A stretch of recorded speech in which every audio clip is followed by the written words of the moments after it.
Hello, and welcome back to our weekly astrology podcast where we light our candles, we get cozy, and we talk all things cosmos. I'm your host, Sarah Posh, astrologer and coach. And this Thursday's episode brings us to our Taurus Full Moon, where we do our rising sign horoscopes and a little tarot card reading for every single sign. If you've been tuning into these episodes every week, you know that I've named this Libra new moon lunar cycle the best lunar cycle of 2025. And these last few months of 2025 are the best astrology of the entire year. Maybe in the last few years or the years to even come. And that's because we have a series of grand water trines that are going to continue to unfold. Do you feel like you're living in a new level of magic? Do you feel like you have a little bit of sea legs and you're still trying to find your footing, get a little bit of centering? Comment below, tell me your rising sign and what's been your experience so far. And no matter where you land on that spectrum, I encourage you to go back and watch that Libra new moon episode, because in that episode, I went into some deeper detail about the specifics of the water element in astrology and how to work with and leverage these grand water trines. This is a very emotional feeling magic that's available to us. And I've been thinking about this word recalibration a lot since this lunar cycle started. It's like, how quickly can we recalibrate? If something seems to throw us off course, whether it throws us off an emotional course, maybe it throws us off a productivity course, the sooner that we can recalibrate, we can get our focus, our energy, our emotional recalibration back to a place that leaves us open and heart-centered, the more that we're going to feel in flow during these transits. And we can learn from that water to flow like water, not just to flow around our obstacles, but also like water to allow the obstacles, the rocks and the river to flow through us as we continue moving forward in this receptive, open place. Listen, I'm human too, and I'm not saying this is easy, but this might be one of those challenges that's extremely worth the effort. So don't be shy. Let me know where you're at. Please comment below. And if you haven't already, please go ahead and like this video, subscribe to the channel, and turn those notifications on. That way you're never gonna miss a new episode when it comes out, when we get cozy every Thursday and talk cosmos. During today's horoscope episode, for each sign, I'm gonna go ahead and get more specific about these grand water trines, where they're happening, and how to make the most of them. And then we're gonna tie in this Taurus full moon, and I'm gonna talk about how this is serving as a sort of anchor point for the grand water trine magic that's unfolding. It's a check-in, it's an illumination, and it's a turning point as we go forward. I'll also talk a little bit about how Venus, the ruler of this Taurus full moon, is up to some of her own major turning points. As soon after this full moon, she's entering into Scorpio and making that exact square to Pluto and Aquarius. We'll dive into all of that with a little bit extra in the tarot card reading, so make sure to stay tuned for your rising sign. With that, let's go ahead. Let's dive in to the overview of this Taurus full moon. On Wednesday, November 5th, we receive the Taurus full moon at 13 degrees of Taurus. This full moon is ruled by the planet Venus, and Venus is still in her dignified domicile of Libra. And it just so happens she's at the 28-degree place of Libra. If you remember, that is the exact degree of the Libra new moon that happened on October 21st. So a full moon is always tying us back to the original new moon that happened a couple weeks ago. It's always marking this halfway climax point, but it seems extra significant with Venus sitting at that 28-degree mark. Almost like she is polishing the rearview mirror so that we can have an even more clear picture of what it is that we're starting at this time and at the end of this 2025 year. This full moon is not making any aspects, so there's no direct communication lines to any of the other major planets. It's making an almost exact trine to the south node in Virgo and a sextile to the north node in Pisces. So while it might be giving us a supportive way of looking back at the eclipse cycle and some of the major turning points, there's not an exchange of any conversation between other planets happening with this Taurus full moon. So I'm feeling like this Taurus full moon, no matter where it's landing in your chart, it's feeling like this opportunity to drop an anchor, to take a little bit of a rest stop or a pit stop. We can patch up some holes in our foundations and our forms if things seem to be leaking. We can address the things that we need to address in order to return to the journey ahead, return to the grand water trines, and we can do so knowing that we feel a little bit more fortified, a little bit more secure and stabilized before we go forward. And I feel like this plays so well into the themes that are connected to the Taurus new moon. That's right, the Taurus new moon happened back on April 27th, 2025. And I don't know if you remember, but that new moon in Taurus, it happened within a day of Mars completing its third and final opposition to Pluto, so separating finally from that Mars-Pluto opposition that was playing out for months. It was also when Venus was at 28 degrees of Pisces, separating from her third and final conjunction to Saturn in Pisces, and it was the first new moon that we had after the previous eclipse season. So that Taurus new moon, we talked about at that time, it was about coming into new shapes and new forms. There was so much letting go, ending with the retrograde cycles and those eclipses. The Taurus new moon really landed us into a new reality and a new identity, a new form. So look back to April, end of April, beginning of May, at the time of that Taurus new moon. Can you recognize the beginning of some sort of metamorphosis for yourself or in any specific area of your life?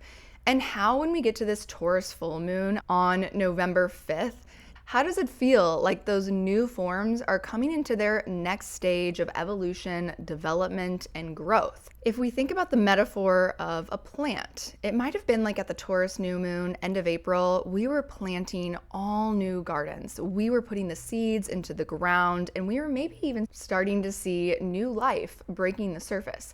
But it was still very new. There was still a lot of having to figure it out as we were going. And now it feels like we're finally starting to see the flowers that are blossoming from those things that were planted or started back in end of April. Now we're starting to recognize the ecosystem, the environment of the entire garden of our lives, and what these plants, what these new forms, what these new structures, relationships, what they need to thrive, and also what they need to prune in order to grow to their next stage. This Taurus full moon, it's asking what is essential to create value, happiness, security, and long-term comfort in my life. And if it's not essential, then we are asked to prune, to let go in service and in sacrifice and devotion to the life that will have even more possibility and potential to thrive. So yes, this Taurus full moon, it's beautiful. It's all about taking that rest, that pause. And because we know that the first thing that Venus, the ruler of this full moon, is going to do is enter into Scorpio and make that exact square to Pluto in Aquarius. This waning square between Venus and Pluto is screaming, let's prune. What do we have to cut, shed, release in order to thrive and stabilize for the future that we're moving towards? The other piece of consideration that we want to bring into this Taurus full moon is that the planet Uranus is about to retrograde back into the sign of Taurus, where it's been transiting since 2018, and it just entered into Gemini in July of 2025, but now it's making its final retrograde back into the last degrees of Taurus, its final stay here before it will leave and not return for another 84-year cycle. And in our Year Ahead Unlock 2025 workshop that we did in January, we were talking about Taurus and Uranus and Taurus, this image of the restaurant renovations and the grand opening that was happening this year. This is that final moment before that grand opening. Except Uranus already left Taurus. So there's something about the fact that Uranus left, maybe there was a soft launch. Maybe we felt like we were having our grand opening moment. But now there's something Uranus has to come back. There's another final change or edit or renovation that we need to make. I feel like this Taurus full moon, it's shining a light. It's saying this might not be comfortable, but trust me, honey, in the long run, you're gonna be so grateful that you traded in that glassware, that you got different window coverings. It could be better. It could thrive so much more if you're willing and open to maybe make those last minute changes, to maybe let go of something that you thought really needed to be a part of the vision. But when you let go, it's back to that pruning metaphor. The pruning is actually required for that plant, for this life, for this vision, this restaurant metaphor to actually have a chance to thrive, to grow even faster if we are willing to let go. So take that into consideration as we go into these full moon horoscopes. When we go through each rising sign, I'm going to talk about the specific houses and areas of life that those grand water trines are activating for you.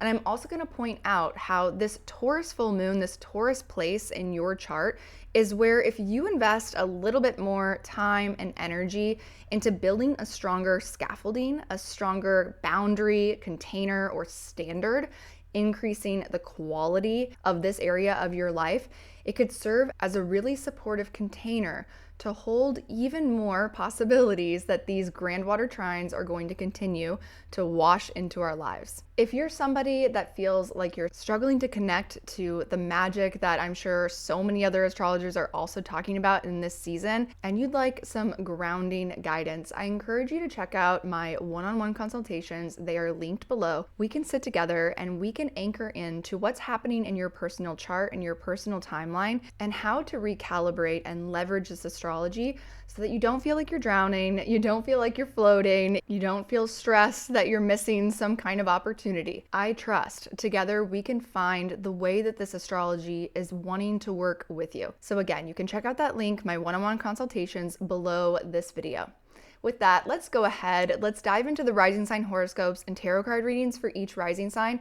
And of course, we're going to start with Aries and Aries rising. Okay, so Aries and Aries rising.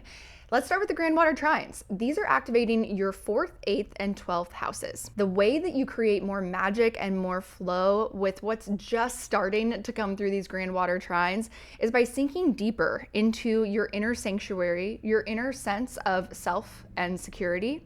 It's through releasing your fears and attachments that are keeping you from embracing the unknown or embracing the space between major transitions, beginnings, and endings.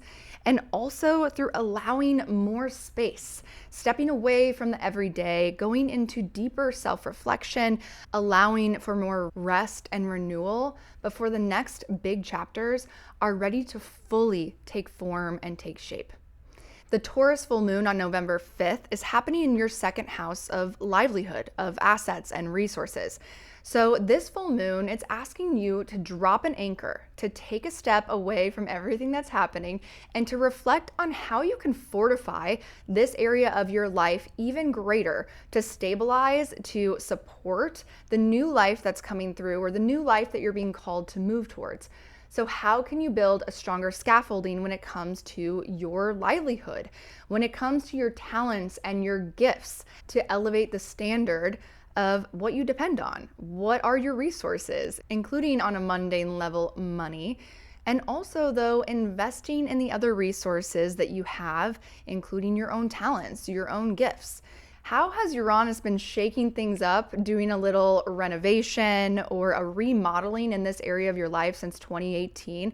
And are there any final adjustments, final changes that you want Uranus to help you implement with this final time in Taurus? If you've been having the itch to experiment with new ways of making income or new ways of investing in different talents and gifts that you have, this is your time. This is your final chance to finish your business with Uranus and Taurus, to give yourself a chance to do something different, try it on for size, because with all of these outer planet sign changes, the next chapters of our life are not going to look at all like the previous chapters. So give yourself a chance. Now is the time, Aries. Invest in that talent, invest in that idea. Maybe the thing that feels the scariest or the most uncertain is the thing that's gonna increase the value of that 2nd house, that's gonna make you the most money, that's gonna give you the sense that you have more to support yourself, to live an even higher quality of life that feels even more aligned to where you're going and what you wanna do next. And Aries, once this full moon shines this light on what's worth investing in, what is essential, when Venus enters into Scorpio, your 8th house, and reactivates that square to Pluto and Aquarius, remember, this is a storyline that started being activated when Mars squared Pluto on September 24th, then Mercury squared Pluto on October 7th, and then the Sun on October 24th. So now Venus turns the corner, confronts the changes. So where are you being asked to prune? This has to do with some sort of contract that's closing that doesn't match the value or the standard, or maybe it's an old contract that was tied to the old sense of livelihood, those old ways of resourcing the 11th house hopes and dreams and wishes that you have for the future. If you really believe in the future that you're being called into, if you put your faith into that, you might have to prune something in relationship to the agreements that you're making, the exchanges and the contracts with others.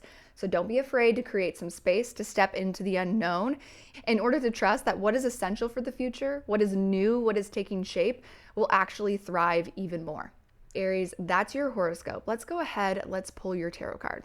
Okay, Aries and Aries rising, 3 cards came out for you, and I feel like they're so perfect for the themes that we talked about in your horoscope. We have got the 2 of Wands, the Death card, and the 7 of Cups. All of these cards came out upright for you, and this is so clear to me because it feels like maybe there's these grandwater trines are feeling a little bit of this disillusionment about so many options what to choose from. But you're recognizing maybe at the time of this full moon that not every cup, not every offering, invitation, or 8th house exchange is actually of the highest standard, the highest quality. Remember, what is essential? So you're being asked to see through the fog, to really get clear on the cups that are worth keeping and the cups that are worth letting go. More is not always better. This Taurus full moon, it wants you to simplify, it wants you to prune, eliminate in order to amplify what can thrive in that new space. With the Death card, that's amplified. It's like, what is it that you need to let go? What cup are you holding on to, longing for, attached to, but you're not admitting to yourself there's a snake in that cup that will actually erode the life of the other things that want to grow in the other cups. Even if you love what's planted in that cup, like you have an attachment to it, but you have to, if you're truly honest about wanting to be the caretaker of the things that have a chance to really thrive, the things that have a chance to really bring you what is essential, that value, that happiness, that meaning, that purpose. And then finally, the 2 of Wands. This is like you have the whole world, the 11th house vision in your hands. You've got 1 wand planted firmly behind you. Something is planted, something is rooting. You know the thing that's going to grow. You can leave it there. And then 1 in your hand. What is the other 1 in your hand? What is the thing that you want to plant that's going to take you into the future that you're envisioning, that you're hoping for, you're desiring? There's a clear need for choice in this card. There's so much potential, but the potential lives in your ability to focus, to eliminate what is non-essential so that all of your energy can pour into the things that are truly going to thrive for you in the future.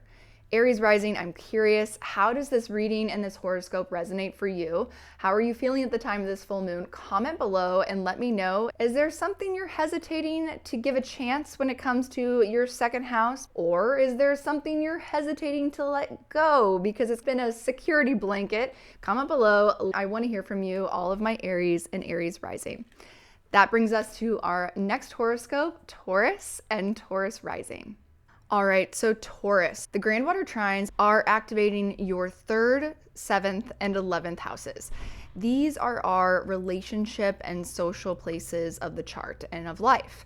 You're going to create more flow, more possibility, maybe even more fun by inviting more ease and spaciousness into your day-to-day rhythms, into your daily schedule. So inviting more ease and doing more of what actually feels good. And then being open to the resource of connection by dissolving the barriers between yourself and others, your most personal relationships, to create and to receive more nourishing, more meaningful connections. And then finally, that 11th house, allowing more hope and encouragement from community, from your allies, from your friends, from the networks that support you, believe in you, and also uplift and align for what you want in the future. The Taurus full moon is happening in, hello, your first house, baby. Happy full moon, Taurus. This full moon is shining a light right on you. Spotlight on you, your self-care. How are you doing? How are you taking care of yourself? How are you feeling about yourself as the actual vessel, the container for the magic of these water trines to flow through? If you watched my previous episodes on these water trines and this lunar cycle, I talked a lot about resonance and attunement. So Taurus rising, are your thoughts, are your emotions, are the ways that you're taking care of your body, even the way you're speaking to yourself or your body, do they match the resonance of something bigger that you're dreaming for, something new that you'd love to wash through your life? What are you learning about what is essential when it comes to yourself, when it comes to your self-care and how you feel? Is there a higher standard of self-care that's being asked of you at this point? If there's a new sense of self, how is it evolving or being asked to change shape in order to match this next phase of growth? And how can you use this last chance experimentation phase with Uranus coming back into Taurus to make some changes, to change things up, do things different? Maybe it's one final phase of rebranding for yourself. What is one final little renovation on yourself, on your self-care, that you can use this Taurus full moon to give yourself that permission slip to give it a go? And just around the corner of this Taurus full moon in your first house, the ruler Venus is going to enter Scorpio, your 7th house of one-on-one relationships, partnerships, clients, also our open enemies or competitors. And this is going to reactivate those themes that have been happening between all those planets in Scorpio and Pluto and Aquarius in your 10th house of career, of work, and legacy. So Taurus, think about what's been coming up since Mars started these squares in end of September, September 24th. Mercury reactivated around October 7th, and then we just had the Sun make the squares on October 24th. Now Venus is this final planet to come through the parade and square Pluto. What is the final pruning that you need to make? What are the final changes in this 7th house of relationships that's being pressured by the evolution of your career, of your work, and what you're known for in the world? You are ready to step into a new stage. You're being called to play bigger when it comes to your career, whether that's taking on a greater leadership role in your work, or maybe it's moving into a role that feels more rewarding. And how is this asking you to shift the standards of exchanges between you and your people? Taurus, this is not a moment to shy away from admitting what you're feeling and what you're needing when it comes to your one-on-one relationships. Okay, Taurus, that's your horoscope for the Taurus full moon. Let's go ahead, let's pull your tarot card. Hey, Taurus, 2 cards came out for you. What an incredible pull, by the way. You have the Sun card upright, the biggest trump, the biggest yes, major success, joy, happiness. Love that celebration for you. And then we've also got the Ace of Pentacles. Oh my God, Taurus, what are you manifesting? What is happening right now? There is something new and it is coming to life. But the thing about the Sun, it's all about following your joy. This Sun card, this is about being authentic, being in your sense of joy and purpose. The more that you trust and lean into what is essential when it comes to the Dharma, the purpose, the vitality of your first house, of you, the helm and the steersman of the entire ship of life, the more success and celebration these new manifestations, this new life can take. This form is guaranteed to work out, but you have to trust your heart. You have to be willing to follow what it is that really inspires you, what lights you up, what gives you energy. Putting your heart first is the way to go. I want to hear from you, Taurus. Comment below and tell me, how are you feeling right now at the time of this full moon? Do you feel like you're in your Taurus manifesting power, manifesting magic? All right, let's go ahead. Let's go to our next sign. We've got our Gemini and Gemini rising. All right, Gemini, these grand water trines are happening in your 2nd, 6th, and 10th house. These are our work houses. This is where we get into the mundane 3D reality. The 2nd house, we have to make some money. The 6th house, we got to work for it, put in some consistent effort. And the 10th house, we have to believe and follow our true north. We get to climb some sort of mountain, leave some sort of legacy that means something to us.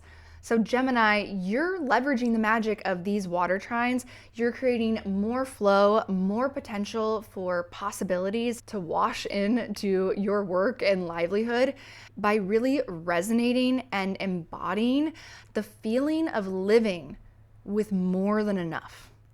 What would it take to embody the energy of more than enough? By trusting your intuition as a strategizing superpower, opening yourself to receive greater visibility and recognition. How can you lean more into being seen, trusting your feelings, and infusing your day-to-day systems and structures with more space for inspiration and intuition? And this Taurus full moon on November 5th, it's shining this bright light. It's giving clarity, illuminating where you can create greater stability, maybe a stronger scaffolding to create more future stability and security in matters of your 12th house. This is the house of self-undoing. This is the house of self-sabotage, our blind spots, our hidden enemies, and shadow work. It's also the house where we go to retreat from our everyday world, to rest, to reflect, to give ourselves a place to process the closure and endings of things. So Gemini, what is it that you're starting to see if you invest to a higher standard of quality with how you relate to 12th house matters? Maybe it's like you've been putting off getting a better therapist or even getting any help or a therapist at all. The 12th house can't do it on its own. It needs something outside of itself in order to give it a vantage point of sight. So what is it, Gemini? What are you learning is essential. It needs to be addressed. You can't keep going forward and ignoring those holes or leaks in your boat or in your psyche. And how do you want Uranus to help you with this final comeback into Taurus? Uranus has been messing with you since 2018 in this 12th house. It's been shaking and stirring shit up in here. And while this isn't fun, potentially, or comfortable, this is your opportunity to get out of those long-standing patterns. What do you want Uranus to help you uproot or eliminate? Or maybe experiment with a new way to resource yourself on working through some of those uncomfortable feelings and topics in life. And Gemini, just around the corner of this Taurus full moon, we've got Venus going into Scorpio, reactivating those squares that have been confronting the heck out of you since September 24th with Mars square Pluto. Came back again on October 7th with Mercury square Pluto, and then the Sun on October 24th. Now, grand finale is Venus. So what is it? Gemini rising, this is not new. What about your 6th house is being asked to prune? What needs to be let go in your day-to-day schedule, in your lifestyle, in your habits, in your relationship to your body, maybe body illness or dis-ease? If there's any change you've been putting off or denying the destructive impact it's having on other areas of your life, now is the time. Prune it, change it, shed it. What can you let go of that's not serving you in this 6th house? What is it that you're doing every single day that's not at all serving where you're going long term? This is square to your 9th house of long-term plans. There's something about your long-term vision for where you're going that whatever you're doing in the day-to-day, it has nothing to do with that, or it's not serving it. You benefit from rerouting your sense of obligation to the things and the people and the efforts that actually feed the future that you're being called towards. Okay, Gemini, that's your horoscope for the full moon. Let's go ahead. Let's do your tarot card reading. All right, Gemini, one beautiful card came out for you. So this card, it feeds so much into those grand water trines. Remember in the beginning when I said, how can you embody the energy of more than enough, rest in a deeper sense of worthiness of yourself? Well, that's amplified because you got the Empress upright. The Empress card is the Venus in Taurus card. This is all about tapping into that receptive feminine energy, making use of the magic of resting and receiving. This is about pleasure and comfort and the power of magnetic attraction of what it is that you want. How can you tap into more of this art of allowing? This makes me think about that Venus square Pluto that's coming in that 6th house. There's some sort of overdoing, overworking, overgiving that if you prune in this place, you prune those false sense of duties and obligations, maybe even potentially connected to that 12th house of unconscious baggage you're carrying. Go to a therapy appointment, help them see where you're shooting yourself, put down the obligations that don't matter. There is more than enough available that wants to come to you, wants to happen for you. You just have to allow it. You have to drop the baggage that's keeping you from over-efforting, overworking, overdoing. A full moon in your 12th house is never fun, but I will remind you that we can't change what we can't see. So this full moon is a beautiful opportunity for you to see something that if you change it, can open you to a future, a potential that's even more magical, even more aligned, and what feels essential. All right, Gemini rising, comment below. I want to hear from you. That takes us into our next sign, Cancer. And Cancer rising, you're up. Let's get into your horoscopes next. All right, Cancer. So these water trines, they're activating your 1st, 5th, and 9th house. These are what we label as Dharma houses. Dharma has to do with the essential purpose of a being, of a life, of anything. The 1st, 5th, and 9th house, Cancer rising, you are being asked to tap into more of the potential of this magic in the grand water trines, to create more flow and possibility by actually trusting more the direction of your heart's calling, your heart's purpose, by pouring more into the 5th house of what lights you up, just for the sake of lighting yourself up, and by flooding your thoughts, your emotions, your beliefs in the direction of your creative potential, believing in yourself, trusting yourself, following your heart, doing what lights you up. And this Taurus full moon in your 11th house, it's shining this light. It's illuminating where you need to invest a higher quality, higher standard, a stronger scaffolding in your 11th house of friends, allies, benefactors, hopes, wishes, good spirits for the future. So what is it, Cancer, that this Taurus full moon is saying you deserve to invest in a higher quality? Something started back in end of April and May. There's new forms that have taken place. And right now we hit this point where you're being asked to acknowledge, what is the next level of that? How could I further stabilize and support the next shape of development and growth of my wishes by investing and elevating a higher standard with the people that I call friends, my networks, my allies, and also my beliefs? Who uplifts me? Who keeps me in good spirits? What keeps me in good spirits? And you're being offered this final phase of Uranus in your 11th house to experiment with getting outside of your Cancer shell and going into different places, meeting different people, expanding your 11th house network in different unexpected experimental ways. It could also be online communities, but there's something about expanding your network and doing it in a way that doesn't feel comfortable. Maybe it feels a little bit shocking or rebellious to the logical status quo of what you've always done or who you've always hung out with. This is your chance to fortify your future dreams and the new forms of life that are taking shape by going out of your shell and putting yourself into new circles and new conversations. And then after this Taurus full moon helps you clarify what is essential, shines a light on this new standard of support, Venus is going to enter into Scorpio in your 5th house, and it's going to reactivate the Pluto squares that started with Mars on September 24th, Mercury October 7th, and the Sun on October 24th. This is our final square between the personal planets and Pluto. What do you need to prune? What is it that you need to shed and let go? Even if there was a previous attachment, it's now becoming destructive or toxic to the root system of where you're going and your future. If there's an old pattern, an unhealthy way of participating in relationship or in pleasure, this is your moment to confront it directly, take your power back with incredible self-honesty, and do the pruning, do the shedding. That way, the things that truly are life-giving, there is an even greater capacity for pleasure and connection that lives on the other side of letting this old attachment go, old definition of feel good. And because you've got Jupiter in your 1st house, one of the main key players of these grand water trines, How are you feeling with the energy of this astrology? If you're one of these people that has a Cancer rising and you're feeling like this is not going the way everybody said it was gonna go, this is not feeling good, maybe just pause and check in with yourself.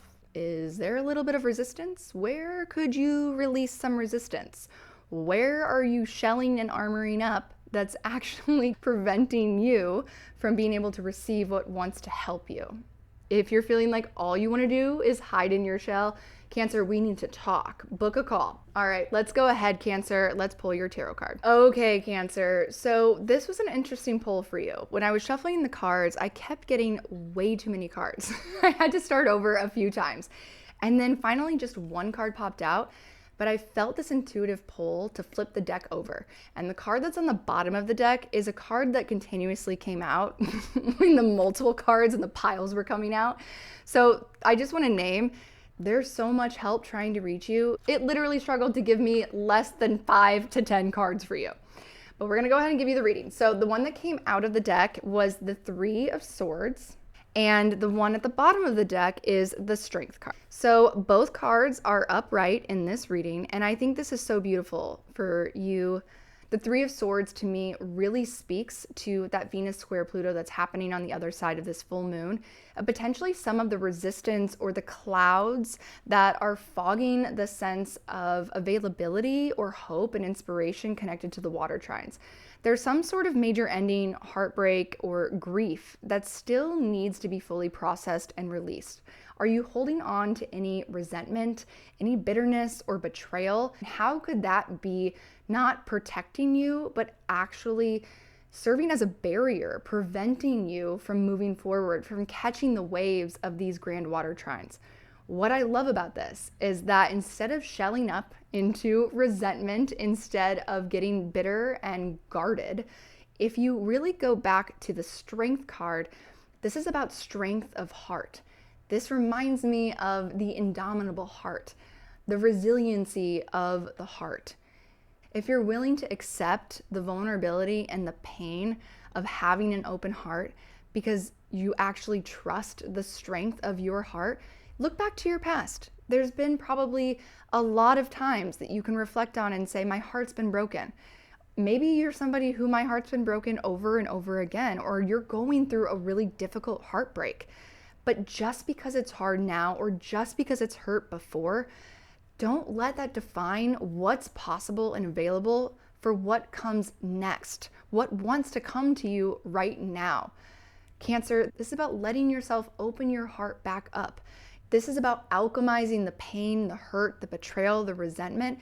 Use that, process it, digest it, integrate it fully, and then let it return as fuel to motivate you, to give you the energy to move forward and not only create something new, but give yourself a chance to feel something different, to have a new elevated standard of connection, relationship, and pleasure.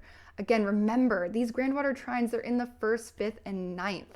This is about catching the wave of what you were born to do. And part of that is trusting in what you really want to do, trusting in the creative potential that is inherent within you. It's okay if it hurts. It's okay if it's hard. Cancer, you have the strength, the resiliency to come back from whatever it is and to come back stronger, to come back with an even bigger, more open heart. That was such a tender reading, Cancer. Comment below. I'd love to hear. How are you feeling? I wish I could give you a hug. Is this resonating at all? Where do you feel at in the spectrum of what needs to be let go and standing into more strength? The strength of softness, the strength of vulnerability, the trust and the courage to live with your heart even more on your sleeve, even more open. All right, I look forward to hearing from my Cancers. Let's go ahead, let's move on. We are officially to our Leo and Leo rising. So Leo, these grand water trines are activating your 4th, 8th, and 12th houses.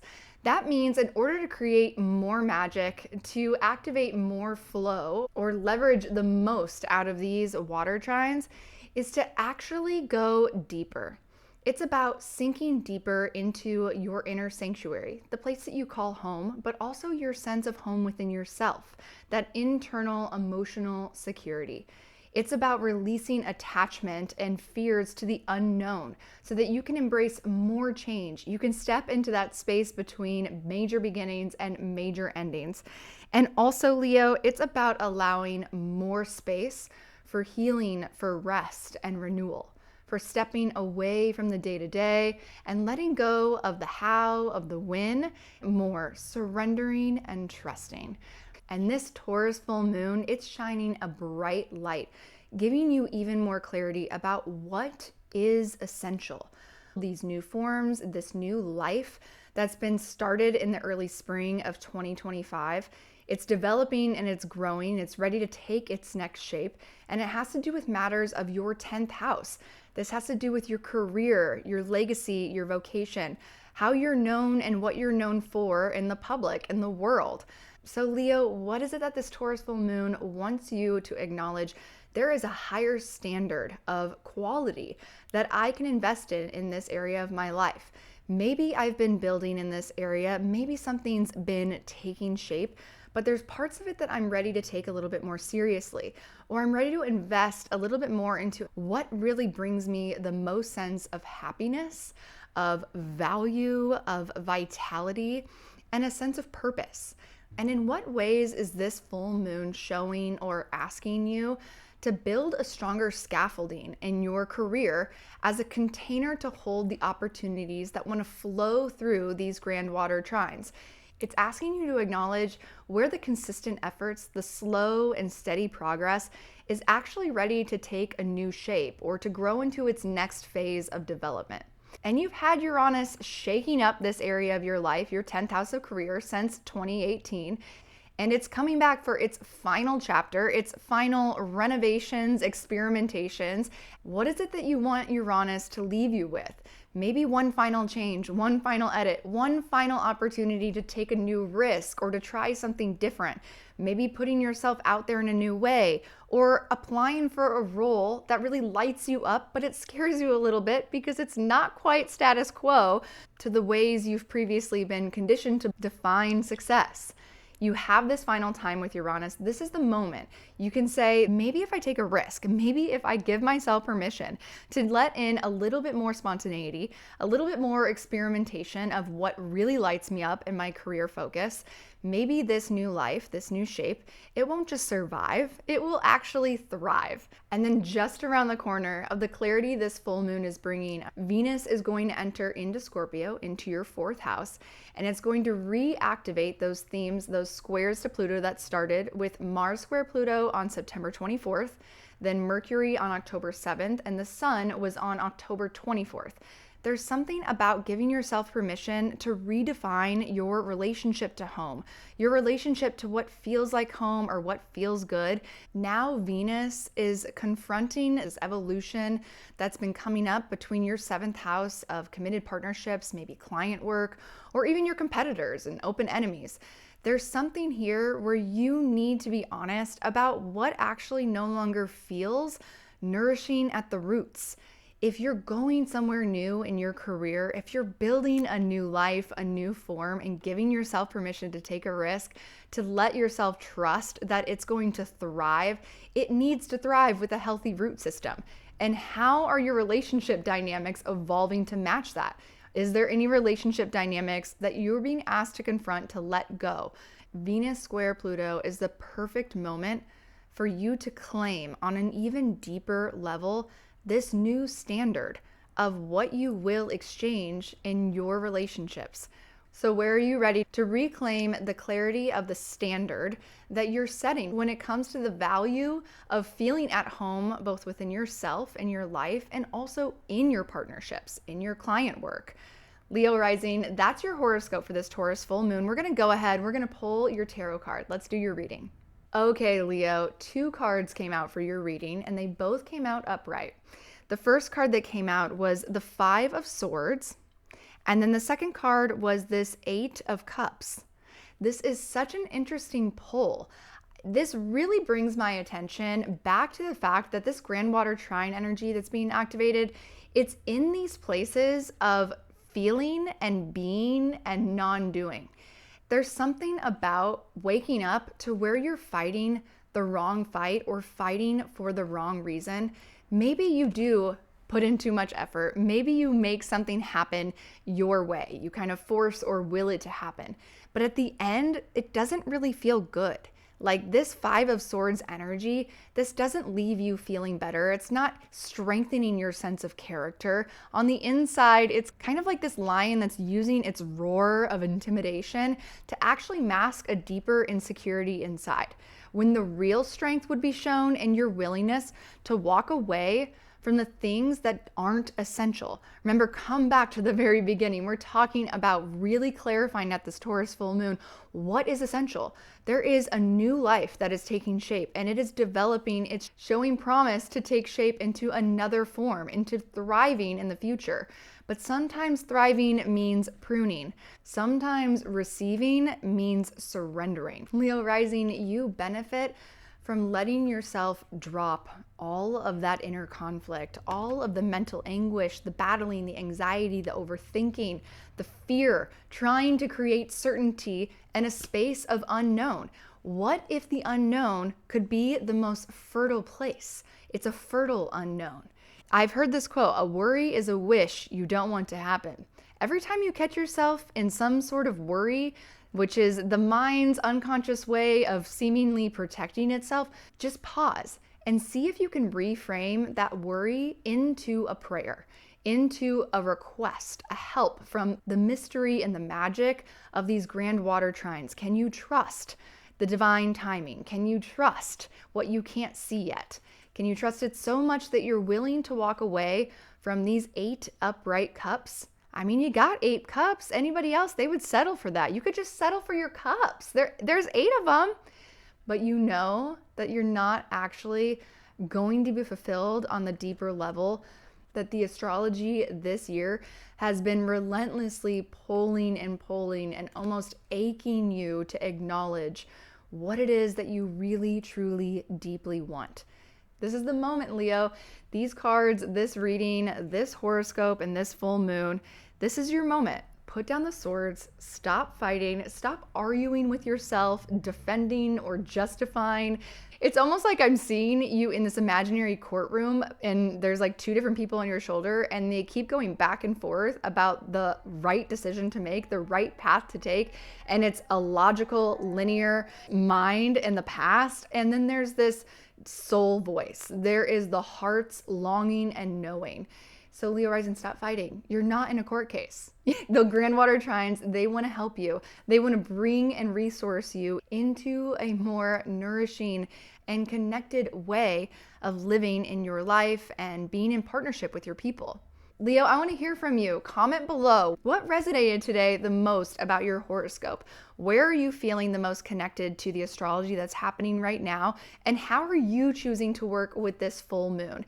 I want to know what Leos are ready to put the freaking inner conflict down and just settle back, surrender, and let themselves, almost like catching that grand water trine wave, you get to float, babe. You are one of the signs that gets to float and be carried. But how uncomfortable are you with letting yourself be carried? All right, Leos, that's your reading for today. If you're looking for something more specific and personalized, don't forget that I have my one-on-one consultations linked below. So go ahead and check those out. And then we'll get into the nitty-gritty of what's actually happening for you personally and how to work with this astrology more specifically.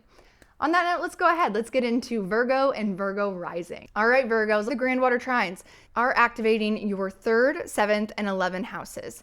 That means that you tap more into the magic, you create more flow and possibility by inviting more ease into your day-to-day, doing more of what actually feels good. It's also about dissolving the barriers between yourself and more vulnerable, meaningful connections. And finally, it's by allowing and embracing more hope and encouragement and support from your community, your allies, your benefactors. And Virgo, this Taurus full moon, it is shining this bright light of clarity about what is essential, of where you stand and where you're going in regards to your 9th house.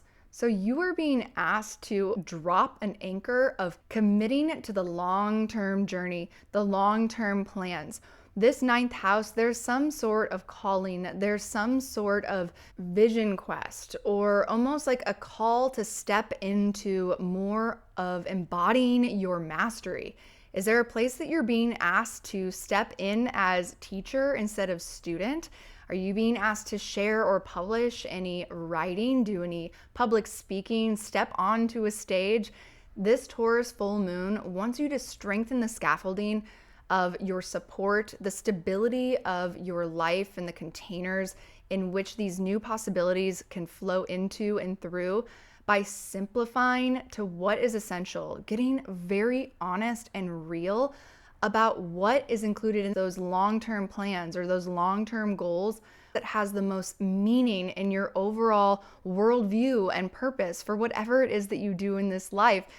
And that means for you, Virgo rising, as Venus enters into Scorpio just around the corner of the full moon and squares off with Pluto in Aquarius, you're being asked to prune anything that is outdated regarding your sixth house of your daily habits, your systems, your structures, your routines. This is saying, where are you overworking, overgiving, or putting in effort in ways that aren't actually feeding and fueling these ninth house long-term plans? You need to show up and truly give your ninth house and that calling everything you've got by letting go of giving everything you have to obligations that don't serve you, to day-to-day tasks that you're doing that maybe it's time to delegate. Do you need to hire some help, Virgo or Virgo rising? Doing less in your day-to-day of what doesn't matter brings your ninth house long-term commitments, those long-term plans, more security. That's what's going to stabilize the potential for it to grow and to thrive. And you've got Uranus coming back into Taurus for its final trip in this area of your ninth house.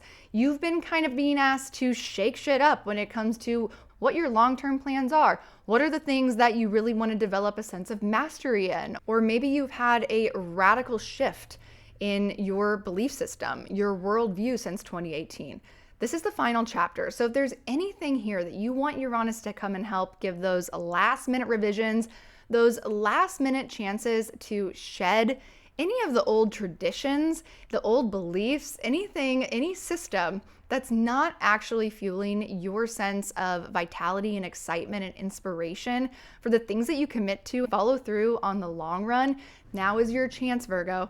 Take a risk on believing that things might not have to be as hard as you always were conditioned to believe they are, that there's more than just one way to do something or one direction to move into. And let this Taurus full moon and these grand water trines, let them show you, uplift you, and inspire you into this next chapter of what's unfolding and taking shape. Virgo, that's your horoscope. Let's go ahead. Let's get into your tarot card reading. Okay, Virgo and Virgo rising, this is crazy. You got the exact same card reading as the Leo and Leo rising. Like literally, I shuffled the deck a lot and these cards still jumped out. So maybe go back and listen to their horoscope reading if you haven't already. In case I say something there that I forget to say here that doesn't come through, both readings might be something you need to listen to. The cards that you got, they both came out upright. We've got the 5 of Swords and the 8 of Cups. Virgo, there is some sort of inner conflict or some sort of debate that you're having within your own head. It's either mental anguish, anxiety. I was telling Leos, it's like you have an imaginary court case going on in your mind, and there's the voice of logic and reason and the evidence of the past or tradition telling you which way to go, what to believe, what you can do, what's possible, and then the voice of intuition, of soul, of heart, the part of you that has more of a longing or a yearning of what else could be possible. But they're in an argument and you're in a debate, and that's keeping you from doing something you really want to do or moving away from what doesn't actually feel not just not nourishing, but there's like a deep soul level lack of connection and meaning into the things that are maybe secure and stable. They're working. There's 8 cups here in the 8 of Cups. They're all upright. There's no reason to walk away other than the fact that there's something else calling. There's something more meaningful. There's something more valuable. There's something more personally essential. So Virgo, what is it that this Taurus full moon, this could be the opportunity where you say, I'm going to take a risk on trusting that what I long for, that what feels like it's calling to me, it's always been calling to me, even though it doesn't really totally make sense to my logical mind. And nobody before me has ever done it like this or made it look easy or made it happen at all. I'm going to give myself a chance. I'm going to give myself a chance at least through these grand water trines and the final transit of Uranus back into Taurus to give this longing, this purpose, this calling a chance. It's not about being right. It's not about being wrong. It's not about choosing the right way or the wrong way. If it's a long-term journey, this is your life. You can always begin again. And no matter what, you will always gain a sense of deeper wisdom, but also deeper connection towards yourself and respect for yourself, for giving yourself a chance to really go for it, to really trust yourself, to follow through, and to say yes, to really fully commit, which means let go of the surface level shit that you've been committing to and giving your energy to. That's not a part of that big vision you're walking towards. You're ready. Virgos, how does that resonate? What are you feeling at this Taurus full moon? And how are you feeling these grand water trines? I want to hear from my Virgos. Comment below, please. I want to hear from you. That brings us into our next sign. Let's go Libra and Libra rising. All right, Libras, these grand water trines, they're activating your 2nd, 6th, and 10th houses. These are your work houses. This is the part of life and the part of the chart that has to do with your livelihood, your resources, the work you have to put in every single day, and the rewards and the recognition that come, that build towards your career, vocation, legacy, and what you're known for in the public, in the world. So Libra, the way that you're being asked to make the most magic out of the water trines, to really create more flow and possibility, is by resonating more deeply and embodying more fully this concept of living with more than enough. What would it be like to embody and hold the energy of more than enough? You're also being asked to trust your intuition as a superpower for your strategy, to invite more flow into your systems and your day-to-day structures. Maybe do less and let more just kind of flow and happen. And Libra, the water trines want to wash up some opportunities in career and work. And all you have to do is be willing and open to receive more recognition.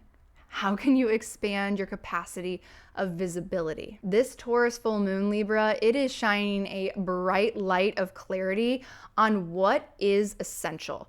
What new shapes started taking form back in the end of April 2025. You turned a corner when it comes to your 8th house of collaborations and contracts and exchanges with others. So maybe you started rewriting your negotiations and agreements with what you exchanged, the give and take between you and other people.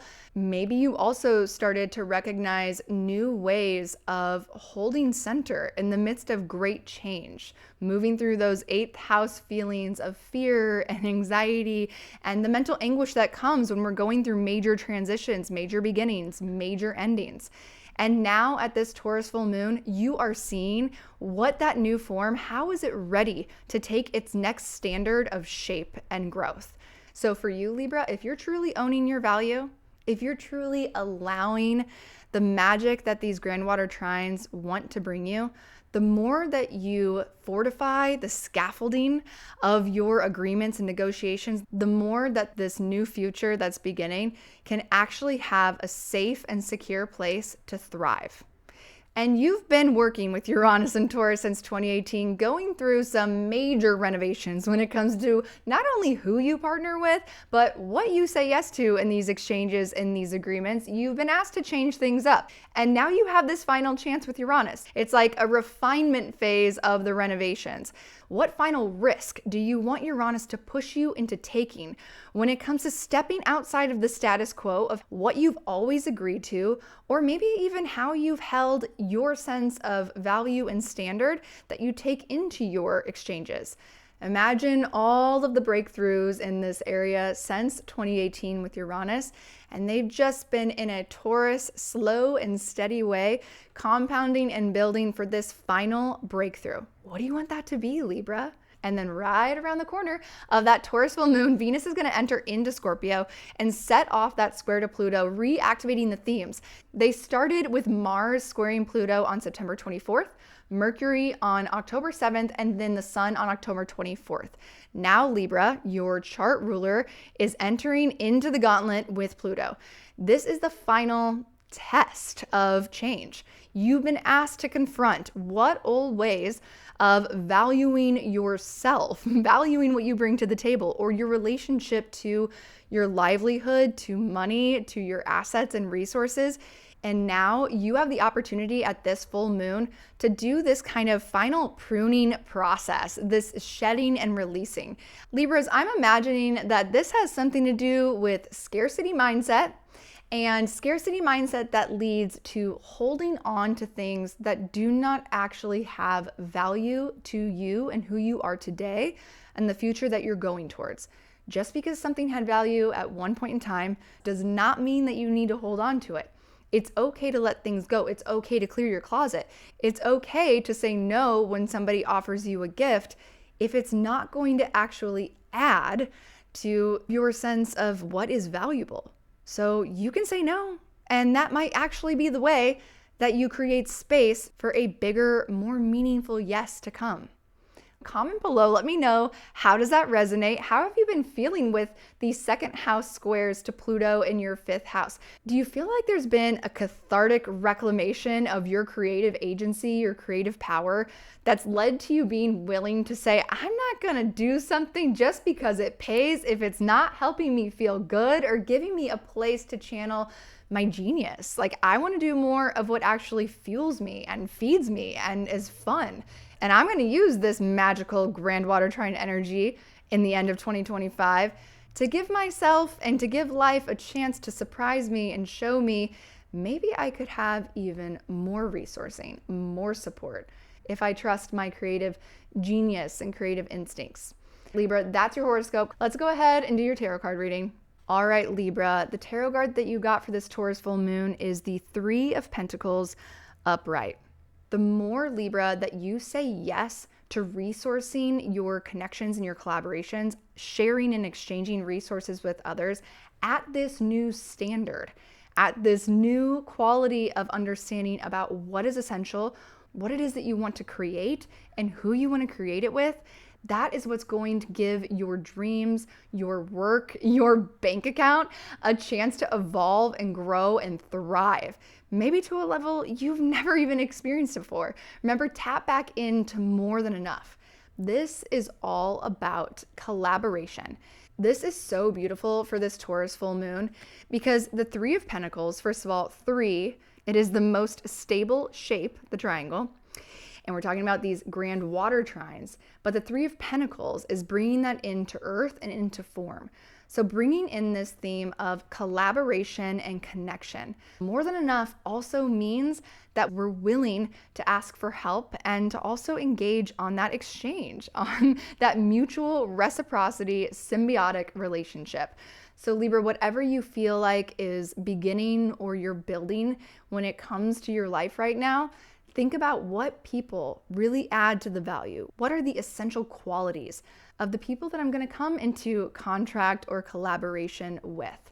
And how is fortifying those relationships, those connections, those agreements going to further stabilize and support all of us, all of our new journeys, all of our new pentacles to thrive even more together and on our own? All right, Libra, comment below. How is this reading resonating for you? How are you feeling at this Taurus full moon with all of this really dignified, strong Libra energy? Hopefully you're feeling a little bit of that glow up since Venus, your ruling planet, is back in your first house. And don't forget, I have my one-on-one consultations linked below. If you're somebody who wants a little bit deeper dive on how this actually matters to you personally and the nuances and specifics, check out those links below. That brings us to Scorpio and Scorpio rising. Let's go ahead and jump into your horoscope next. So Scorpios, these groundwater trines are activating your first, fifth, and ninth houses. That means that you're being asked to make more magic, to create more flow, and tap into the potential of greater possibilities by trusting, by honoring, and by following the direction of your heart's unique calling, by pouring more into what lights you up, what helps you feel good, what gives you a sense of passion and joy and creativity. And also, Scorpio, by flooding your positive beliefs and the direction of your creative potential, your calling. Scorpio, I'd love to hear, comment below. Are you noticing any sort of push, momentum, magic around these areas of life? Does it feel like you can hear the voice of your heart a little bit louder right now? Or maybe there's a dissolution of the obstacles and barriers from giving yourself a chance to believe in yourself, believe in your dreams, and honor your needs, honor your desires? Comment below, Scorpio. I want to hear from you. And this Taurus full moon, it is shining this bright light of clarity around showing what is essential to this new life in your seventh house of committed partnerships. So right now, what is being illuminated about how your one-on-one committed partnerships get for a stronger scaffolding? Maybe that means more direct or new boundaries, Scorpio. This Taurus full moon, it's asking you to strengthen the security of your new life, of your future, by elevating your standard in your one-on-one relationships. And Scorpio, there's something where you're ready to up level, or you're being asked to admit that if you don't up level, it's going to threaten the stability and security of the future life, of the future forms that we're moving into. So think back to end of April, early May 2025, and how the dynamics, the people, the partnerships were starting to take new shapes or change form. And then fast forward to now and reflect, what is this form ready to shape into next? And then right around the corner of this Taurus full moon, don't worry, you're gonna have a chance to address and prune whatever needs to be pruned in support of the next phase of growth, with Venus entering into Scorpio and activating that square to Pluto and Aquarius. These are themes that are being reactivated that started back when Mars squared Pluto on September 24th, and then Mercury on October 7th, and the Sun on October 24th. So Scorpio, here we go, round 4. What are you saying you are ready to elevate the standard of what you say yes to and what you say no to? It's time for you to confront where these major changes are saying you can no longer do this the way you've always done it. This is saying it's time to evolve, it's time to change, it's time to get uncomfortable, because if you don't, then the new life, it won't thrive, and it won't only not survive, it will probably go through some sort of decay or destruction. Like, you are the caretaker of your future. Be its protector and its partner. And don't forget, you have one final phase, one final reinvention, renovation, change it up phase with Uranus coming back into Taurus for its final time. You've been going through these relationship renovations since 2018. Think back, how much has my relationship field, patterns, dynamics, commitments, partners changed since 2018? And if there was one final change I could make, one little refinement to the renovations, what would I want Uranus to help me make that be? What is one more risk I can take that leads to me feeling a sense of liberation, a sense of greater authenticity and freedom when it comes to my one-on-one relationships? Take this chance to take a risk, to do something different. I want to hear how my Scorpios are doing. I feel like I've noticed the Scorpios in my life getting a little bit called to be more savage. You're a Scorpio rising. Like, I know you don't want us to know that. I know you're all like dark and mysterious, which is a dead giveaway that you're a Scorpio rising, by the way. But I'm just saying, we love you. I love you, Scorpio risings. I want to see more of your savage, but I want to see it in alignment with the devotion and the depth of resiliency and commitment to follow through on creating a world that really matters, or a relationship that really matters, or a life that really matters. Like, elevate that standard, elevate your sense of savage to protect and create it for yourself. Okay, so I better hear from my Scorpios. Comment below, and then let's go ahead. Let's get to your tarot card reading. All right, Scorpio, your tarot card reading is one of the cards that actually, I think it was Cancer also got today. We have the Three of Swords. So Scorpios, this is saying that the way that you move forward, the way that you develop greater security and stability into the next phase of growth of the new forms of life is actually through fully processing the endings and the pain of any heartbreak, any relationships. Is there still some sort of maybe resentment or betrayal, something that was caused by an ending or a painful heart experience? This is what's holding you back from actually moving forward. And you have to give yourself permission to fully grieve it, to fully find some sense of closure. Maybe this Taurus full moon, it's asking and inviting you to see that the resentment or the pain or the resistance to fully feeling the grief all the way through, that is actually the very thing that's keeping you from not just the magic of the water trine, but also of fortifying what is essential. Like, that is not essential to the life of your future. It is not essential to where the new magic wants to come in. It is non-essential. It's like when you don't prune a plant, or when you have toxic roots in a root system of plants. Even if it's dead, more energy actually goes to the part of the plant that isn't living or is like fighting to survive but hasn't been cut off. More of that plant's life force and energy is going to try to keep that alive. And that's taking away and draining from the potential of growth, of thriving, of the rest of the ecosystem of that plant. That's what's coming up for me when I'm seeing this for you, Scorpio. Maybe you need to let go in honor of yourself. Like, forgiveness is not for the other person, it's for yourself.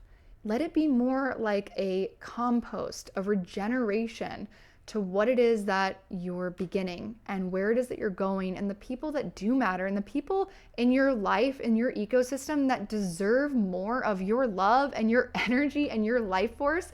Like, not only will they grow more, but you will thrive, you will grow more.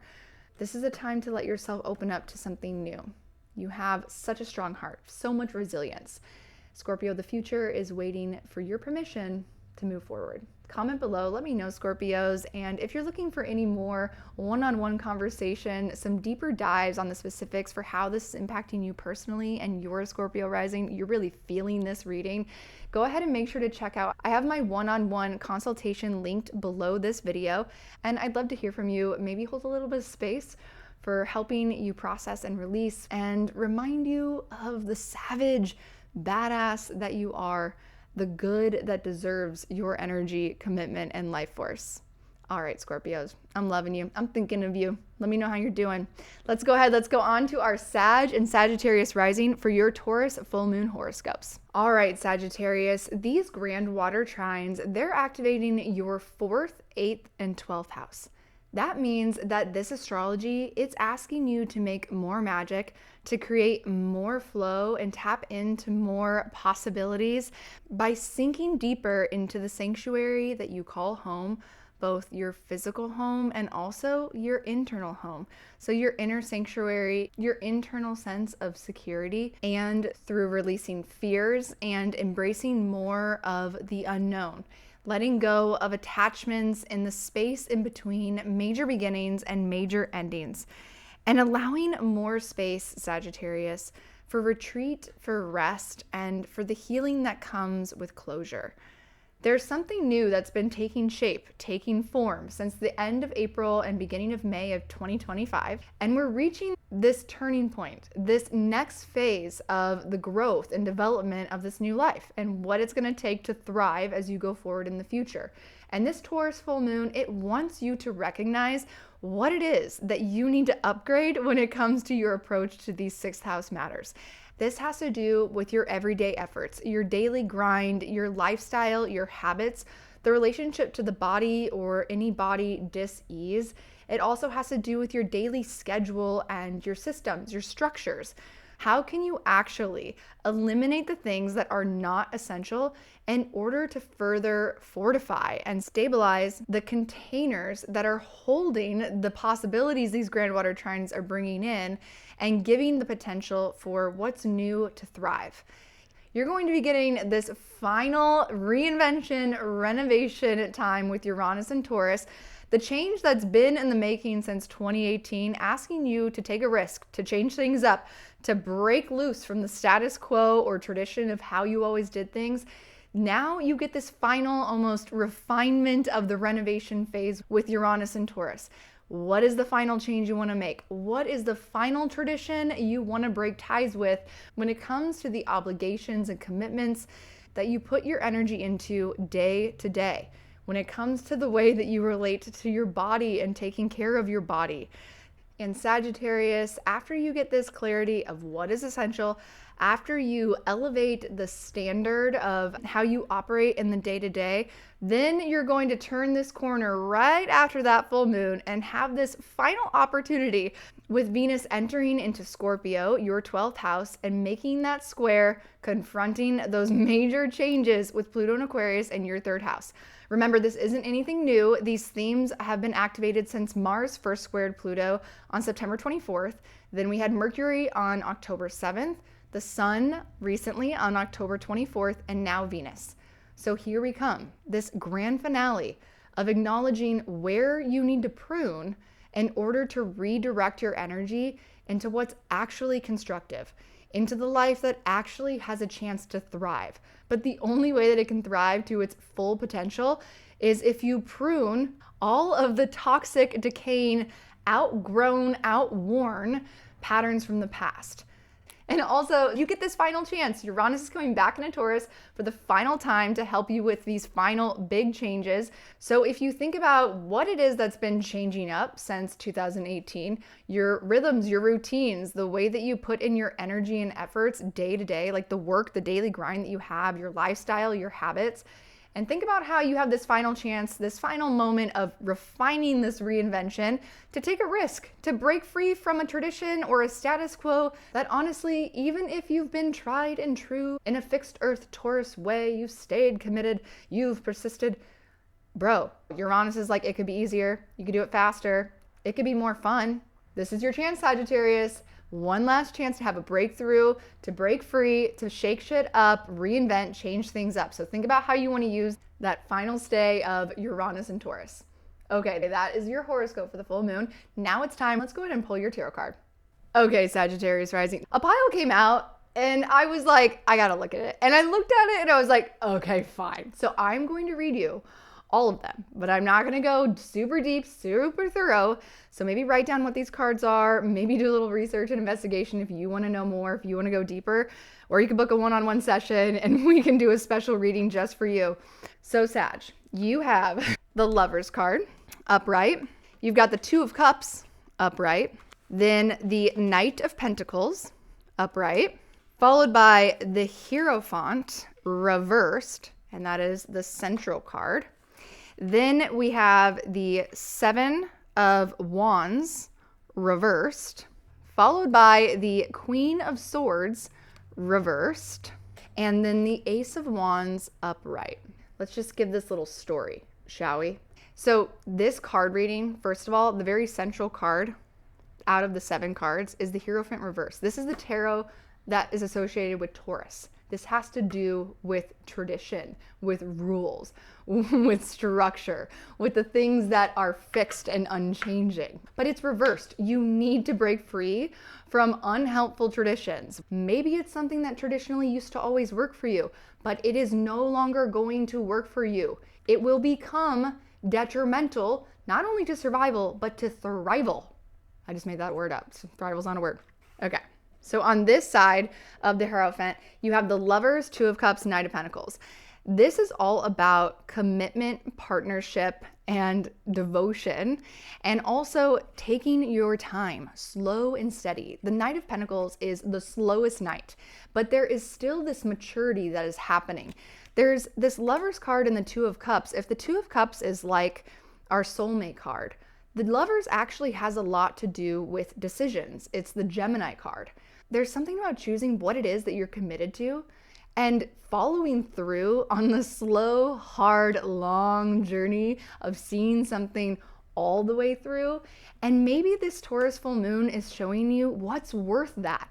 I mean, you're a Sag, you're a mutable fire sign. You want to go learn, you want to expand, you want to adventure, you want something new, right? Like you get bored easily. But what about the adventure of living through the mundane, boring commitment? Like the daily devotion of something. And what about that internal journey that takes you on seeing something all the way through?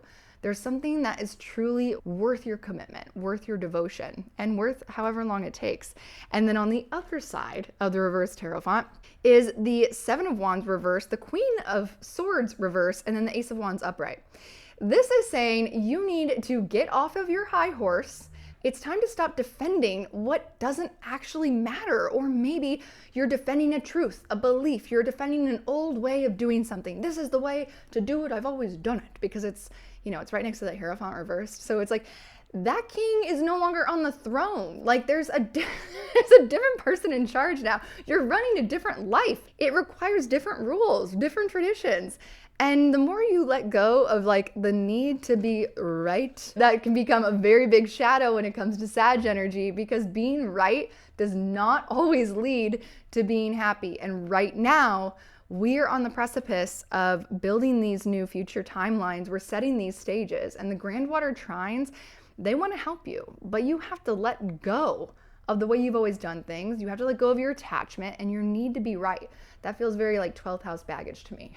Let it go. And then on the very end is this Ace of Wands. And this is one of the most beautiful cards. The hand of spirit is coming from the sky and handing the biggest wand in the deck. It's like James and the Giant Wand. There's so much potential that lives in this ace. All potential, all creative potential lives in this. But it's like, this can't reach you if you're too busy defending your point or defending your old way of doing things. Sag, that is your tarot card reading. I want to hear from you. You got a very big reading. I want to hear, how did it resonate? What resonated from your horoscope? Comment and tell me where you're at right now. All right, that brings us to our next horoscopes for Capricorn and Capricorn rising. So for you Capricorns, these Grandwater trines are activating your 3rd, 7th, and 11th house. The houses that have all to do with relationships, social dynamics, networks, local and large. So for you, you make the most magic of these water trines. You create the most flow and potential possibilities or manifestation of something new by actually inviting more ease into your day-to-day or daily rhythms and doing more of what feels good. And then by dissolving the barriers of more meaningful, intimate, vulnerable connection in your one-on-one relationship, what barriers can you dissolve to receive and open yourself up to receive more of that? And then by allowing more encouragement from your community, your friends, your networks, allowing an expansion of belief and your hopes and your wishes. And right now, Capricorn, this Taurus full moon, it's shining this bright light of clarity around what actually is the thing or the things that are essential to your future joy, to bringing value and security related to your 5th house matters.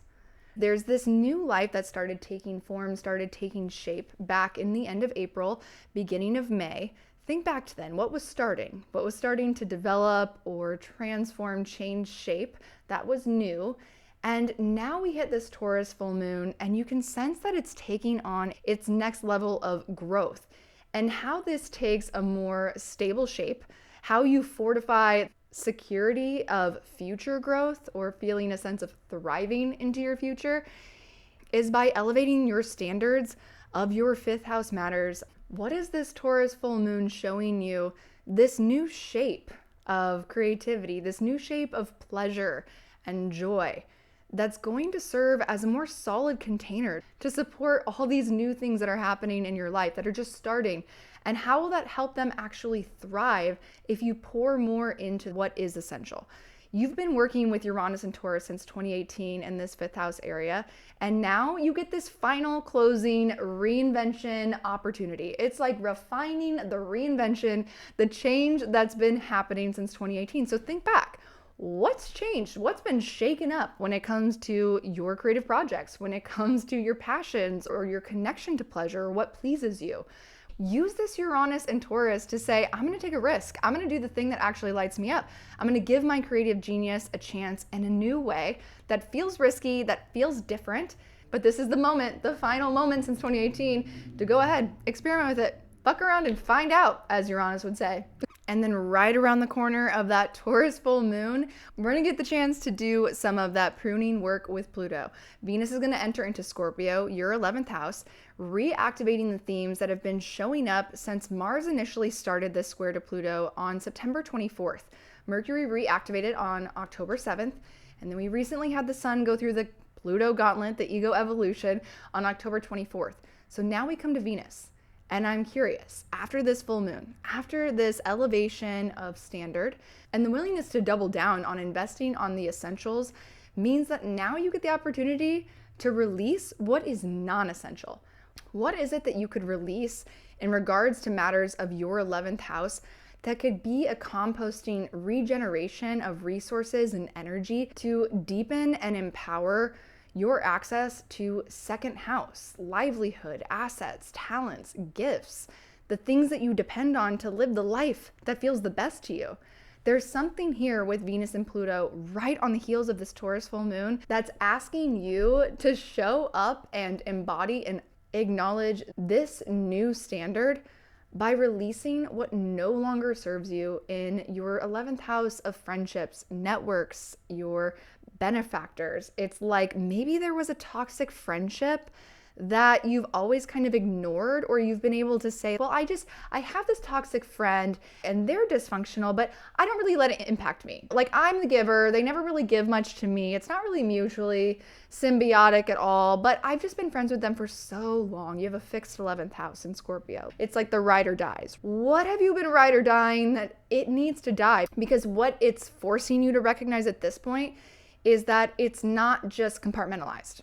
It's draining from the ecosystem of thriving from the rest of your life, the rest of your healthy, functional, supportive relationships.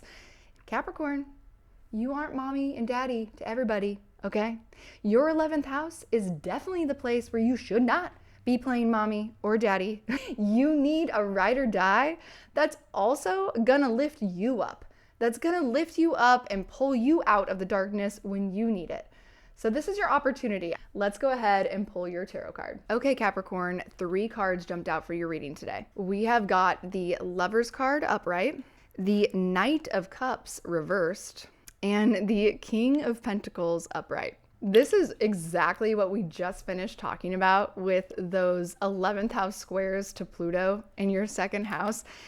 Basically, you're like, I am stepping into my authority, into the king's throne of my second house. I am a Capricorn fucking rising. I have gone through a major Pluto transformation. Pluto just went through my first house since 2008 all the way to 2025. And now Pluto's in my second house, and I'm gonna reap these rewards of all that Pluto hard work I did. I'm gonna own it. I'm gonna step into it. And that means I am going to make choices in the people I say yes to, I collaborate with, I partner with. There is a deciding power you're stepping into, and it's not just in relationship. There's something about you right now. You are like activating this new ability to make a decision and act on it way quicker than you used to, and it has to do with you owning your value, and also not just owning your value, but like investing in it. You've decided something, Capricorn, and there is no looking back, and you're gonna make it happen. And so all of your decisions are becoming clear, they are becoming fast, they are becoming embodied, and all that's left is letting go of this littly diddly. Who is this Knight of Cups that is reversed? Who is this that you keep checking in with? Who is this that you keep trying to protect and take care of?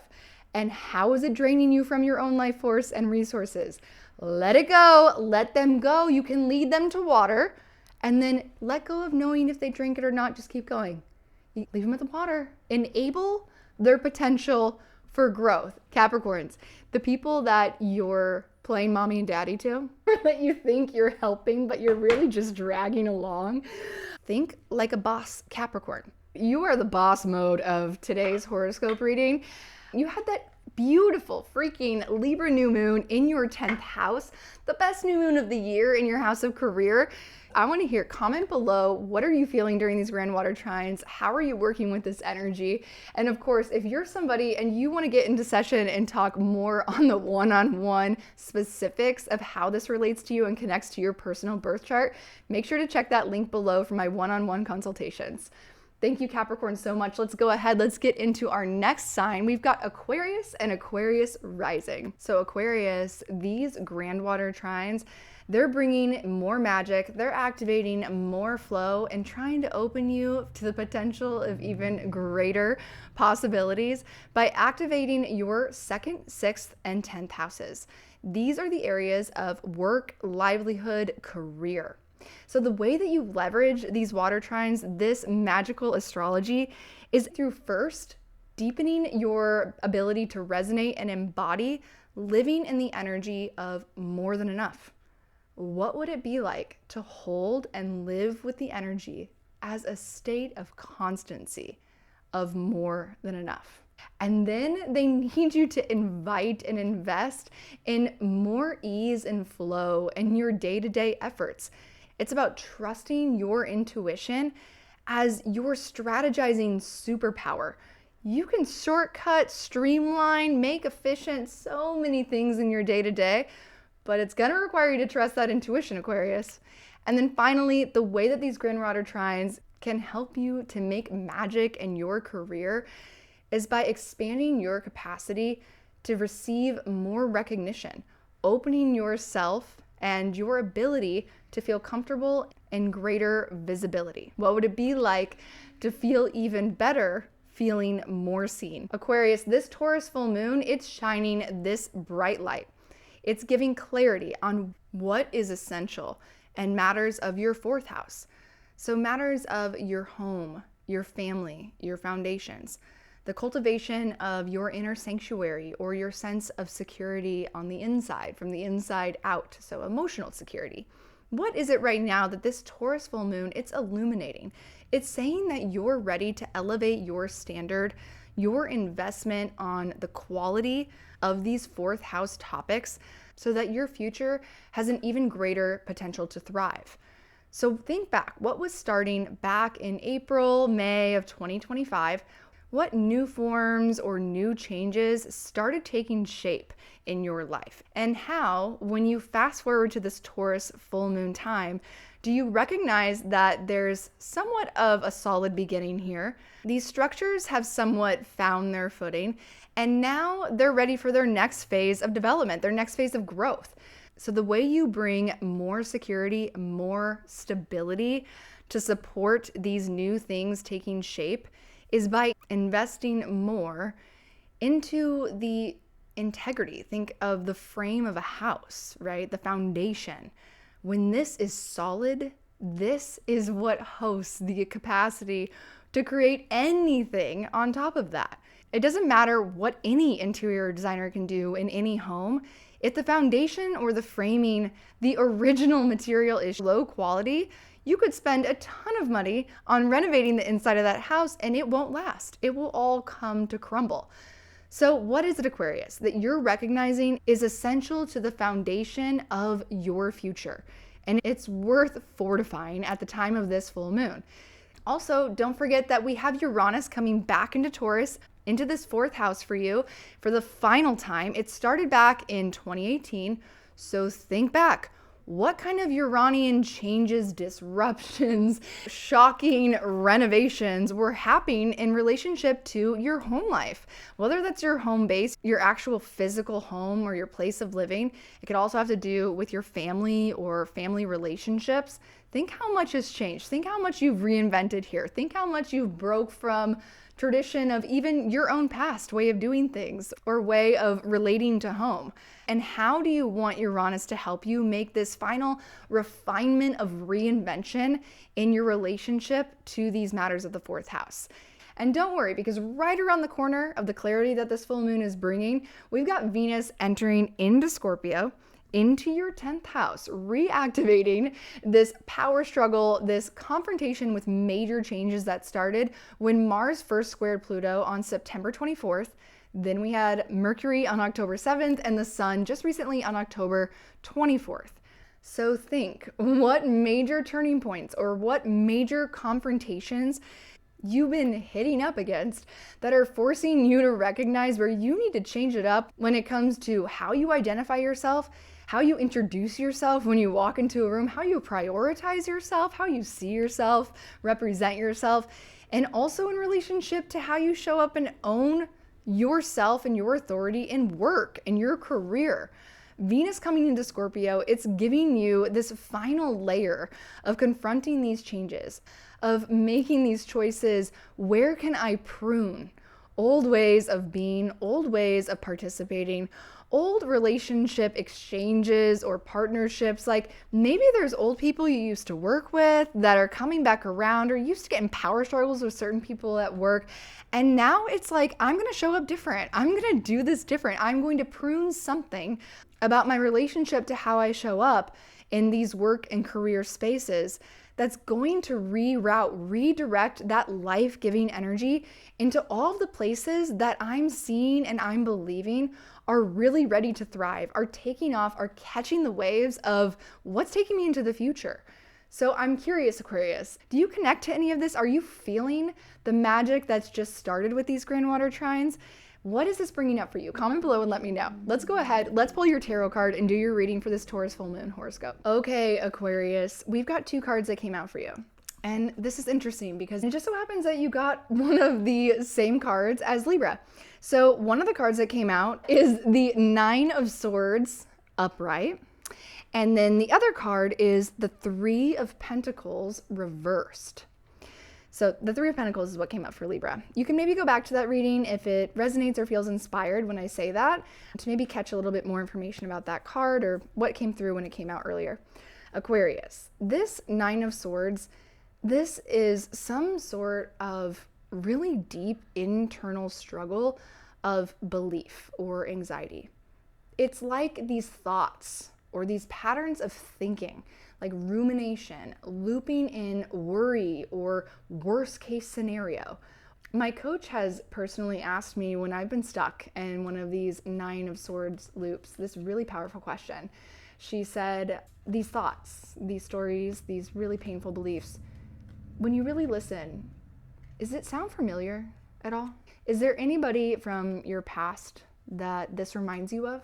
And for me, I'm a very auditory person. And so it literally, I was like, oh my God, yeah, I can literally hear the person from my past. I can hear the sound of their voice.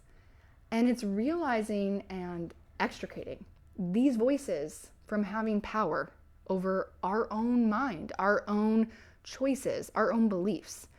Aquarius, there's something that's keeping you up at night, but your power is in putting it down. Your power is in saying that these thoughts, they don't have to have power over me. It's not about preventing anxious thoughts. It's not about preventing this kind of looping or rumination. Each moment you catch it and you stop it, you interrupt it, and you choose to return back to your faith in yourself, in your future. Every single time, that is your power. So don't resist or power struggle with the loops, with the thoughts, with the fears, with the people from your past that have voices in your head, like whatever. Just start practicing this power to pause, interrupt, and redirect that energy back to yourself, to your own voice. Can you hear the sound of the voice that believes in you? And also, part of this has to do with this Three of Pentacles reversed. This is about realizing that if there's any mistrust around collaboration, around coming into some sort of reciprocity or exchange of resources with others, in order to build your dreams, there's either some sort of past hurt or betrayal in an unhealthy contract or negotiation or exchange that's kind of haunting your ability to move forward in a healthy, supportive way, or receive some of these water trine benefits that are trying to resource you in those work houses, in the houses of livelihood. Or maybe you're hesitant or scared to ask for help, to put yourself out there and resource your people. This card reversed says that you might be trying to do it all on your own, or you might be doing it with the wrong people, but that doesn't mean that you should do it all on your own. It means that you need to elevate your standard of who you say yes to and make sure that they don't keep you up at night, you know? Like, don't let the past or what hasn't worked keep you up at night. Don't let any unhealthy entanglements, exchanges from the past, or worries about how that might happen in the future prevent you from asking or receiving in the now. You get to listen to your own voice so that you can thrive, and you can thrive with the right people, the people who don't keep you up at night, the people who, when you hear their voice in your head, if it keeps you up, it's because you're stoked for what their voice in your head is telling you and helping you believe. And Aquarius, you have Pluto in your first house. Like, this is a 20-year transit. There's so much change that's just starting. We're on this back and forth threshold in 2025, but 2026, there is no going back. We are all in. So I encourage you, make sure if you haven't already, there is a link below this episode to book a one-on-one consultation with me. This is a really great time to get ahead of that 20-year Pluto transit, to really get clear on what is this Pluto transit about for you? What is the personal and specific significations or transit activations that it's bringing, the timeline of that, how to prepare, or maybe some themes to expect and when to expect them. All of the above, you know how it goes. So if you're interested, if you're ready to connect or looking for that resource, again, link below, check it out, let me know. All right, thank you so much, Aquarius. Let's go ahead. We've got our final sign rounding us out, taking us home, Pisces and Pisces rising. So Pisces, these grand water trines, they are activating your first, fifth, and ninth house.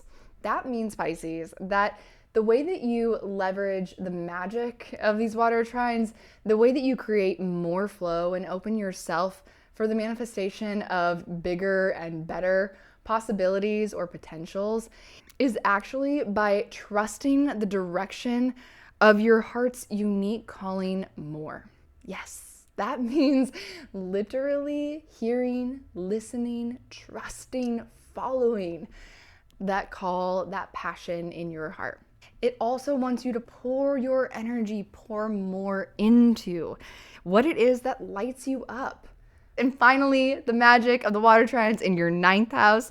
This needs you to flood your beliefs in a positive direction. Flood them like a river in the direction of believing in your creative potential. Believing in the potential of actualizing your calling, your destiny, your dharma. And Pisces, this Taurus full moon, it's shining this bright spotlight of clarity on your third house, showing you at this point what started back in April and May. There were new forms of life taking shape. All the changes that happened in the previous retrogrades and eclipse cycles, there was starting to be this almost foreshadowing of what it was actually going to look like maybe going forward. And now fast forward to this Taurus full moon, well, it started to find its footing. There's definitely a solid outline to the new forms, the new life. And this Taurus full moon is illuminating where you're ready to elevate your standard of third house, where you're ready to elevate your standard of third house investments and exchanges. So this has to do with your daily rhythms and rituals. It has to do with the way that you communicate, your local communities, or the relationships that feel like siblings or like sisterhoods or fraternities. These are all third house things. We're in this atmosphere of creating a sense of community and family, but it's chosen family. So what is it, Pisces, that you're learning? There is something so essential to the future that I know I'm building and I'm moving towards. I can see it starting to take shape, even if I don't know all the details. I don't have total certainty. I can see what is essential to making the things that are starting to build or grow thrive as we go forward. And that means there's also a clarity around what is non-essential. And right around the corner of this Taurus full moon, Venus is going to enter into Scorpio, into your 9th house, making that square to Pluto in your 12th house in Aquarius. These are not new themes, Pisces. Remember, major turning point and evolution started with Mars on September 24th, and then we had Mercury on October 7th, and then the Sun just recently on October 24th. Now we've got Venus coming into Scorpio just after ruling this full moon, just after bringing us that very dignified clarity about what is essential, what is the new standard, what's needed to thrive. Well, now Venus enters Scorpio and she's ready to prune. She is ready to prune in service of where that energy can be redirected, rerouted to feed the things that are ready to thrive. So for you, Pisces, this means eliminating, composting the non-essentials when it comes to your 9th house of long-term plans, long-term journeys. What are the things on your vision board, almost like your personal goals and visions for the long term? A sense of calling, a sense of something worth following through and committing to all the way through the end for the long journey. It's also the place of teaching. We go from student to teacher. We go from a sense of learning or beginner from that 3rd house into the 9th house of wisdom and mastery. So what is it, Pisces, that maybe you need to compost, or maybe some 12th house baggage that you've been in a power struggle that's been sabotaging your ability to own your authority as teacher, as wisdom holder? And don't forget, Pisces, you still have a final phase of Uranus and Taurus in your 3rd house. You still have a final moment to make those final changes, some like refinements to the reinventions you've been doing in that 3rd house. Think about, since 2018, what's changed in your 3rd house? Have you totally changed the way that you communicate? Maybe there's a new skill you started learning, or you've been giving yourself permission to explore a curiosity in new ways, to follow and trust your curiosity. Any last minute changes or liberations around these 3rd house themes that you'd love Uranus to help you break free from, now is your chance. Take a risk, experiment, put yourself into new conversations, give yourself a chance to learn something new before Uranus officially completes this 3rd house transit for you. All right, Pisces, that's your horoscope. It's time. Let's pull your tarot card for this Taurus full moon. Okay, Pisces, your tarot card for this Taurus full moon is the Temperance reversed. This really speaks to some sort of imbalance or out of harmony with the current situation in your life. Maybe there's some sort of impatience with some sort of process. Are you rushing somewhere? Are you trying to force something to happen? Thinking about this Temperance card is actually making me think of temperament. There's a whole bunch of temperament calculations that we use in astrology for different reasons, but each planet had a very specific temperament associated with it. And the benefics both have the temperament that is associated with life-giving energy. They are warm and moist. So they are expressive and connective, right? Versus the malefics are excessively cold and dry.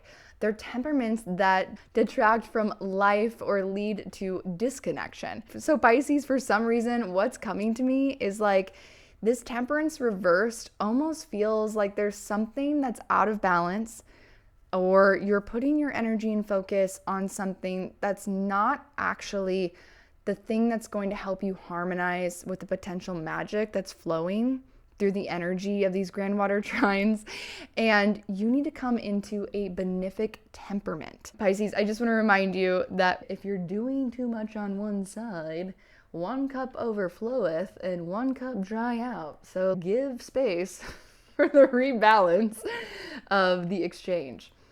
So Pisces, comment below. I want to hear how you're doing.